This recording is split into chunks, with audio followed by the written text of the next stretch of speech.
programang ito ay rated SPG. Striktong patnubay at gabay ng magulang ang kailangan. Maaaring may masiselang tema, lengguwahe, karahasan, sexual, horror o droga na hindi angkop sa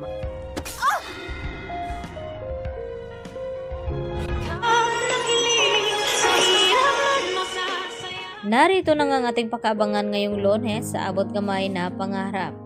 Dahil sa nangyari nga dito ni Lynette na nakita niya muli ang lalaking nang loob sa bahay nila ni Carlos, ay dito naman na tila bumabalik itong trauma at takot ni Lynette. Buti na lamang ay dumating itong si RJ at napakalma itong si Lynette. Subalit maya-maya nga ay naiwan ni Lynette ang cellphone sa lamesa at tagpa siya nga itong mag-restroom. Ay dito naman napansin ni Diyosa na may tumatawag at walang iba kundi itong si Doc Carlos. At sinagot naman ni Diyosa ang tawag ni Carlos at nalaman nito na magkasama nga sila dahil nagtataka itong si Carlos na kung bakit si Diyosa ang sumasagot sa cellphone ni Lynette. At dito nga na ipinaliwanag ni Diyosa kay Carlos na nagpapasama nga daw siya dito sa dumalaw sila dito sa libingan dito nga ni Cromwell.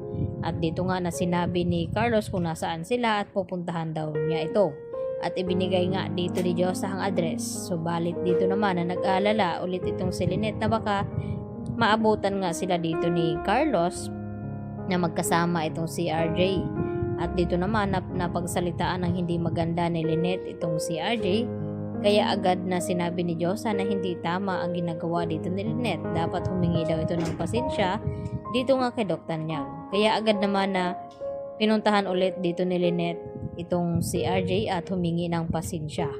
At maya-maya nga ay dito dumating agad itong si Carlos at tinawag itong si Lynette na kung pwede ba daw silang mag-usap at hinila nga papalabas ng restaurant itong si Lynette ni Carlos Benitez. At nang makarating na nga sila dito sa bahay ay hindi pa rin matigil-tigil ang mga tanong dito ni Carlos na kung bakit magkasama daw itong si Lynette at RJ. Nagkikita ba daw sila at niloloko ba daw ni Lynette itong si Carlos?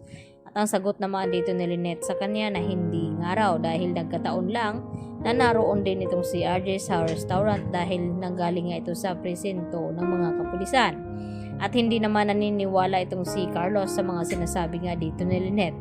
Kaya dito naman na nag-inom itong si Carlos at dahil sa tindi ng galit ay agad niyang naibato itong baso na tumama naman dito sa braso ni Lynette. Kaya agad na natakot itong si Lynette dahil nakakita nga siya ng dugo dito nga sa kanyang braso at nagulat itong si Carlos sa kanyang ginawa. At nasaksihan na nga ito ni Diyosa dahil sinundan naman ni Diyosa itong si Lynette at Carlos na baka kung ano ang gawin dito ni Carlos kay Lynette. At hindi nga nagkamali dahil nasaksihan nga ni Diyosa kung anong klaseng tao nga itong si Carlos at nominal trato at sinaktan pala itong si Lynette. Kaya mas nadagdagan nga ang trauma ngayon dito ni Lynette. Samantala, labis naman na nag-aalala ngayon itong si RJ dito sa kalagayan ni Lynette na dapat daw ay hindi pababayaan ni Carlos itong si Lynette dahil nasa sitwasyon nga ito na dumadanas ng trauma. At dahil sinabi rin dito ni Doc Remeneses na si Carlos nga ang asawa ni Lynette, ipaubaya na daw dito kay Carlos ang pag-aalala dito ni RJ dahil wala na nga siyang magagawa pa kahit anong gawin dito ni RJ dahil nag-asawa na nga itong si Lynette. Kaya hindi nga nagkamali itong si RJ dahil sa nagawa na nga saktan itong si Lynette dito nga ni Carlos Benitez.